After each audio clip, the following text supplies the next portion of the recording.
News 24 తెలుగుకి స్వాగతం. నా పేరు రవలి. వార్తల్లోని ముఖ్యాంశాలు ఇప్పుడు చూద్దాం. ములుగు జిల్లా కేంద్రానికి సమీపంలోని మేడివాగు వద్ద అదుపు తప్పి వరి పొలంలోకి దూసుకెళ్లి ఆటో బోల్తా పడిన ఘటనలో ఎన్నికల విధుల్లో ఉన్న 6 ఫారెస్ట్ సిబ్బంది గాయపడిన ఘటన ములుగు జిల్లాలో జరిగింది.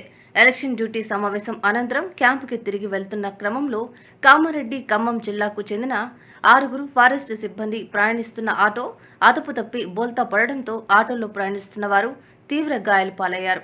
సంఘటన స్థలానికి చేరుకున్న పోలీసులు క్షతగాత్రులను ములుగు ఆసుపత్రికి తరలించి ప్రథమ చికిత్స అందించి అత్యవసర చికిత్స నిమిత్తం వరంగల్ జిల్లా కేంద్రంలోని ఎంజీఎం ఆసుపత్రికి తరలించారు.